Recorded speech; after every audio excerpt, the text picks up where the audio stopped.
Selamat siang investor, kembali bersama saya Melena dari Mexico Future News. Pada kesempatan kali ini kita akan membahas berita seputar indeks saham, forex dan juga komoditas.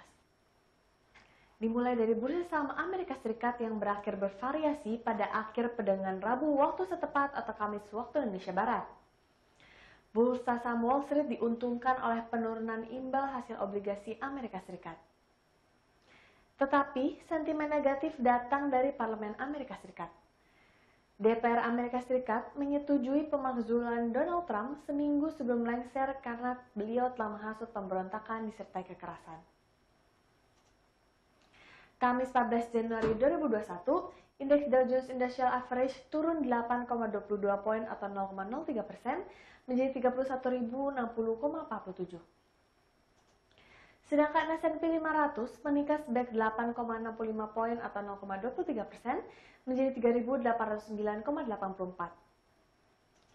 Sebanyak 7 dari 11 sektor utama S&P 500 berakhir di zona hijau, dengan sektor utilitas dan real estate masing-masing naik 1,94% dan 1,39% memimpin kenaikan. Sedangkan sektor material tergelincir 1,06% dan menjadi kelompok dengan kinerja terburuk. Indeks komposit Nasdaq menguat sebanyak 56,52 poin atau 0,43% menjadi 13.128,95.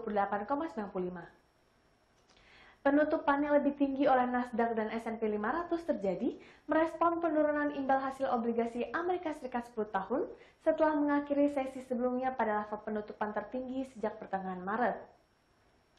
Yield Treasury turun 5 basis poin menjadi 1.088%. Penurunan imbal hasil obligasi ini berkontribusi pada kekuatan yang signifikan pada saham-saham yang sensitif dengan suku bunga seperti saham utilitas dan real estate komersial. Dari sisi data, Biro Statistik Tenaga Kerja Amerika Serikat melaporkan indeks harga konsumen Amerika Serikat naik 0,4% pada bulan Desember setelah naik 0,2% pada bulan November lalu. Angka tersebut secara kasar sejalan dengan perkiraan di Dow Jones. Pada Selasa waktu setempat, indeks utama Wall Street naik sedikit setelah perdagangan berombak karena ketidakstabilan politik yang menjulang di pasar. Sedangkan sentimen negatif terhadap pasar datang dari Parlemen Amerika Serikat setelah DPR Amerika Serikat mengesahkan pemakzulan atau impeachment terhadap Presiden Amerika Serikat Donald Trump. Inilah tuntutan pemakzulan kedua selama masa jabatan kepresidenannya yang merupakan pertama kali dalam sejarah politik Amerika Serikat. Ketua DPR Amerika Serikat Nancy Pelosi mengungkapkan bahwa Donald Trump telah menghasut pemberontakan yang terjadi di gedung Capitol pekan lalu dan menjadi ancaman bagi demokrasi. ABC News melaporkan pada hari Kamis 14 Januari, 232 anggota DPR memilih untuk melengsarkan Trump, di mana 10 suara diantaranya berasal dari Partai Republik. Meskipun DPR menyetujui artikel pemakzulan Trump, namun tak mudah bagi mereka untuk mencopotnya sebelum jabatan berakhir. Pemimpin mayoritas Senat dari Partai Republik, Mitch McConnell, mengatakan sangat sulit melakukan sidang dengan adil dan serius atas pemakzulan Donald Trump sebelum tanggal 20 Januari saat pelantikan Joe Biden. Beralih ke berita komoditas, harga emas menguat pada akhir perdagangan Rabu waktu setempat atau Kamis waktu Indonesia Barat, bangkit dari penurunan sehari sebelumnya.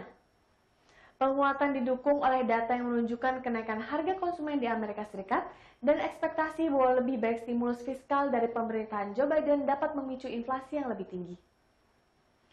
Emas berjangka terangkat 15,4 dolar menjadi 1.850,80 dolar Amerika Serikat pada hari Senin 11 Januari setelah terjun 78,2 dolar atau 4,09% menjadi 1.835,40 dolar pada hari Jumat 8 Januari 2021. Harga ini merupakan penyelesaian emas berjangka terendah sejak 14 Desember 2020 serta persentase kerugian satu hari terburuk untuk kontrak paling aktif sejak 9 November. Analis mengatakan ekspektasi untuk lebih baik stimulus, inflasi yang lebih tinggi dari perkiraan dan pembelian safe haven yang didorong oleh lingkungan politik di Amerika Serikat mempertahankan dukungan untuk emas.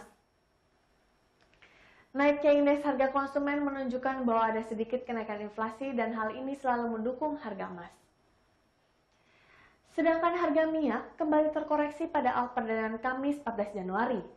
Pukul 7:20 waktu Indonesia Barat, harga minyak jenis West Texas Intermediate Amerika Serikat untuk pengiriman Februari 2021 di New York Mercantile Exchange berada di angka $52,76 per barrel. Harga ini turun 0,28% dari sehari sebelumnya yang berada di $52,91 per barrel. Koreksi harga minyak dipicu oleh kenaikan stok bahan bakar minyak Amerika Serikat, sementara penguatan dolar Amerika Serikat juga menghentikan momentum kenaikan harga minyak. Mengutip Bloomberg, data dari Badan Energi Internasional menyebutkan stok bensin dan sulingan, termasuk kategori diesel meningkat 4,4 juta barel pada pekan lalu. Sedangkan pasokan minyak mentah turun 3,25 juta barel. Sebelumnya, mengutip Reuters, harga minyak sempat naik karena rencana pengurangan produksi minyak oleh Arab Saudi.